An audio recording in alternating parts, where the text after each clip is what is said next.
जय श्री कृष्ण, राधे राधे। भगतजनों, आप सभी का हमारे YouTube चैनल श्री कृष्ण दिवस आज के पावन दिन मैं आप सबके समक्ष सोमवार की व्रत कथा प्रस्तुत कर रही हूँ। सर्वप्रथम इस व्रत की विधि आपसे बताती हूँ। सोमवार का व्रत साधारणतया दिन के तीसरे पहर तक होता है।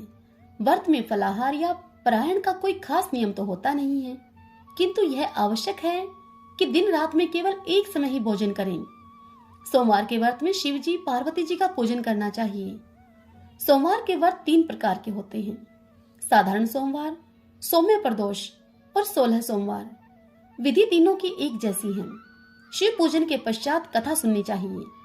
साधारण प्रति सोमवार, प्रदोष व्रत और 16 सोमवार, इन तीनों ही व्रतों की कथाएं अलग अलग हैं। तो आइए आज हम साधारण सोमवार की व्रत कथा को सुनते हैं। सब बोलिए शिव शंकर भगवान की जय। श्री शिवाय नमस्तुभ्यं। एक बहुत धनवान साहूकार था, जिसके घर में धन धान्य आदि की किसी प्रकार की कोई कमी नहीं थी, परंतु उसको एक ही दुख था कि उसके कोई पुत्र नहीं था। वह इसी चिंता में दिन रात रहता था।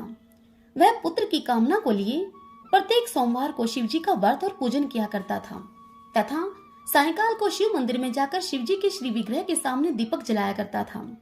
उसके इस भक्ति भाव को देखकर एक समय श्री पार्वती जी ने भगवान शिव जी से कहा कि महाराज, यह साहूकार आपका अनन्य भगत है और सदैव आपका व्रत और पूजन बड़ी श्रद्धा भाव से करता है। इसकी मनोकामनाओं को आप पूर्ण कीजिए। तब शिव जी भगवान ने पार्वती से कहा कि हे पार्वती, यह संसार कर्म क्षेत्र है। जैसे किसान खेत में जैसा बीज बोता है वैसा ही तो फल काटता है, उसी प्रकार इस संसार में जो जैसा कर्म करते हैं वैसा ही फल भोगते हैं। पार्वती जी ने अत्यंत आग्रह से कहा कि महाराज, जब आपका यह अनन्य भगत है और यदि इसको किसी प्रकार का दुख है तो आपको उसे अवश्य दूर करना चाहिए, क्योंकि आप सदैव अपने भक्तों पर दयालु होते हैं और उनके दुखों को आप दूर करते हैं। यदि आप ऐसा नहीं करेंगे तो मनुष्य आपकी सेवा तथा व्रत कैसे करेंगे और क्यों करेंगे। देवी पार्वती का यह आग्रह देखकर भगवान शिव उनसे कहने लगे कि हे पार्वती, इस साहूकार के कोई पुत्र नहीं है। इसी चिंता में यह अत्यधिक दुखी रहता है। इसके भाग्य में पुत्र न होने पर भी मैं इसको एक पुत्र की प्राप्ति का वर देता हूँ, परंतु यह पुत्र केवल 12 वर्ष तक जीवित रहेगा। इसके पश्चात वह मृत्यु को प्राप्त हो जाएगा। इससे अधिक मैं इसके लिए और कुछ नहीं कर सकता। भगवान शंकर और माता पार्वती का यह संवाद वह साहूकार भी सुन रहा था। इससे उसको न कुछ प्रसन्नता हुई और न ही कुछ दुख हुआ। वह पहले जैसा ही शिव जी भगवान की व्रत और पूजन करता रहा। कुछ काल बीत जाने पर साहूकार की स्त्री गर्भवती हुई और 10वें महीने उसके गर्भ से एक अति सुंदर पुत्र की प्राप्ति हुई। साहूकार के घर में बहुत खुशी मनाई गई, परंतु साहूकार ने उसको केवल 12 वर्ष की आयु का जानकर कोई अधिक प्रसन्नता प्रकट नहीं की और न ही किसी को भेद ही यह बताया। समय आने पर जब वह बालक 11 वर्ष का हो गया तो उस बालक की माता ने उसके पिता से उसके विवाह आदि के लिए कहा।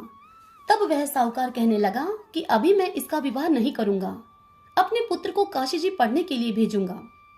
और फिर साहूकार ने अपने साले को बुलाकर उसको बहुत सा धन देकर उससे कहा कि तुम इस बालक को काशी जी पढ़ने के लिए लेकर जाओ।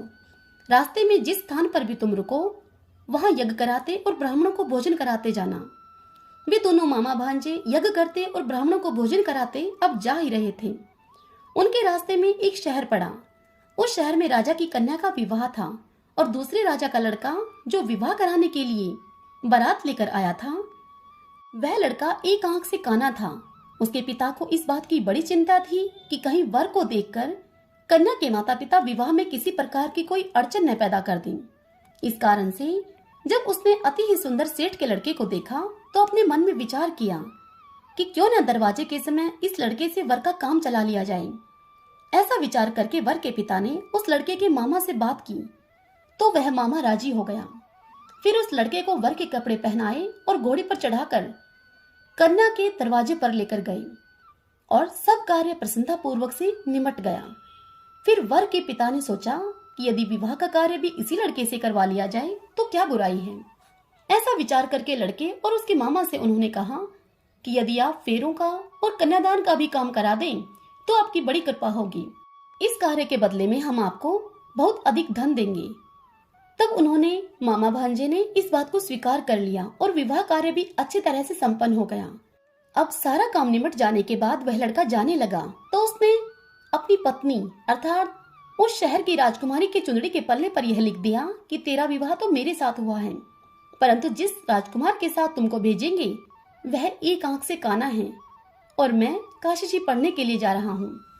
लड़के के जाने के पश्चात उस राजकुमारी ने जब अपनी चुंदड़ी पर यह लिखा हुआ पाया तो उसने राजकुमार के साथ जाने से मना कर दिया और कहा कि यह मेरा पति नहीं है, मेरा विवाह इसके साथ नहीं हुआ है, वह तो काशी जी पढ़ने के लिए गए हैं।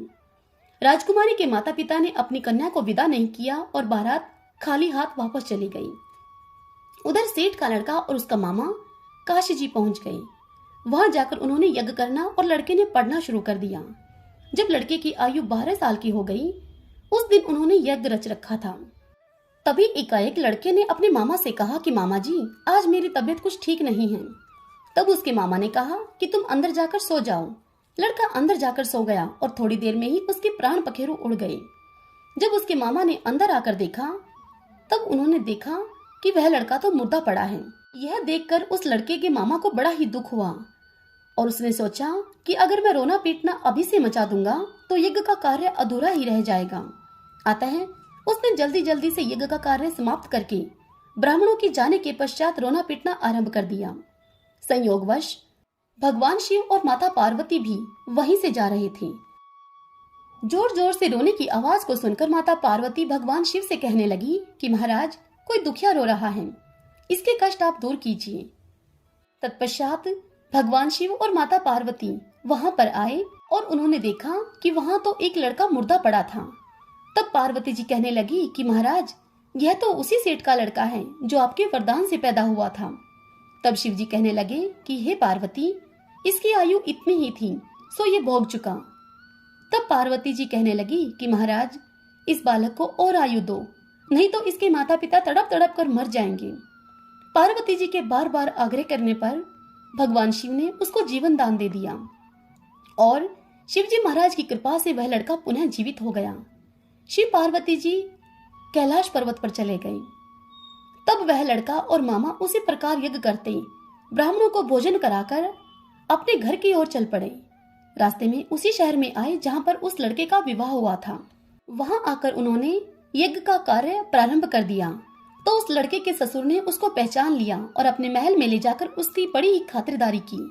साथ ही बहुत सी दास दासियों के सहित आदर पूर्वक लड़की और जमाई को विदा किया।